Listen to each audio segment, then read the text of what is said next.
दोस्तों, बहुत समय पहले एक गांव में राहुल नाम का एक व्यक्ति रहता था। उसके पास सब कुछ था।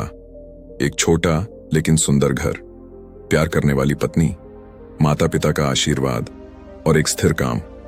गांव वाले कहते राहुल बहुत भाग्यशाली है, लेकिन सच्चाई कुछ और थी। राहुल का मन हमेशा चिंता से भरा रहता। उसे हर समय डर लगता, अगर नौकरी चली गई तो, अगर कोई बीमारी आ गई तो, अगर पैसे कम पड़ गए तो, अगर लोग उसे असफल समझने लगे तो। रात को वह सो नहीं पाता। आंखें बंद करता तो भविष्य के डर सामने खड़े हो जाते। दिन में वह मुस्कुराता था, लेकिन अंदर से वह टूट रहा था। धीरे धीरे चिंता उसकी आदत बन गई। अगर सब कुछ ठीक होता तो भी वह सोचता कुछ गलत होने वाला है। वह अपने बच्चों को खेलते देखता और सोचता अगर इन्हें कुछ हो गया तो।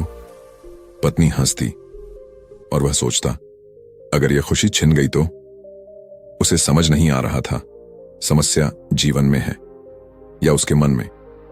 एक खबर जिसने सब बदल दिया। एक दिन गांव में खबर फैली, जंगल के पास एक महान संत आए हैं। लोग कहते थे उनके पास बैठने से ही मन शांत हो जाता है। वे थे बुद्ध। राहुल ने सोचा शायद यही आखिरी उम्मीद है। अगली सुबह सूरज निकलने से पहले ही वह जंगल की ओर चल पड़ा।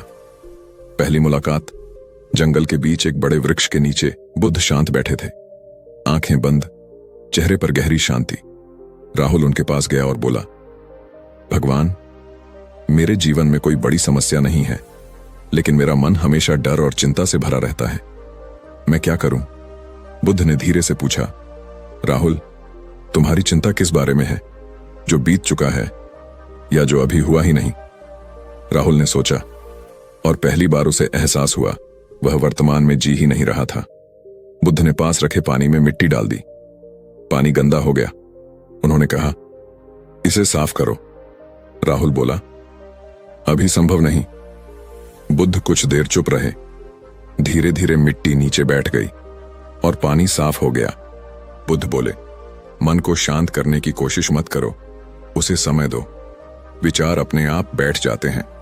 बुद्ध ने राहुल को एक पत्थर दिया, इसे कसकर पकड़ो। कुछ देर बाद राहुल का हाथ दर्द करने लगा।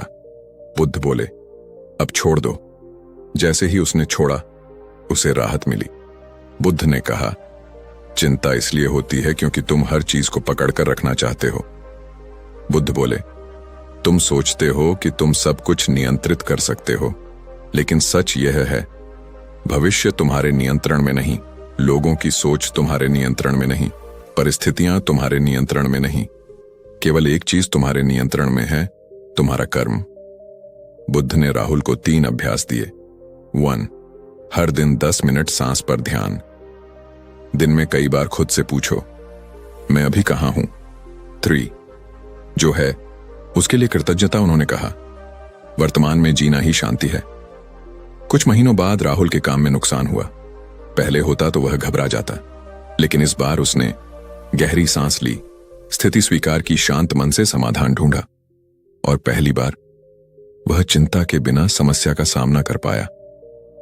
कुछ समय बाद राहुल फिर बुद्ध के पास आया। अब उसके चेहरे पर शांति थी। उसने कहा, समस्याएं अभी भी आती हैं, लेकिन अब चिंता नहीं आती।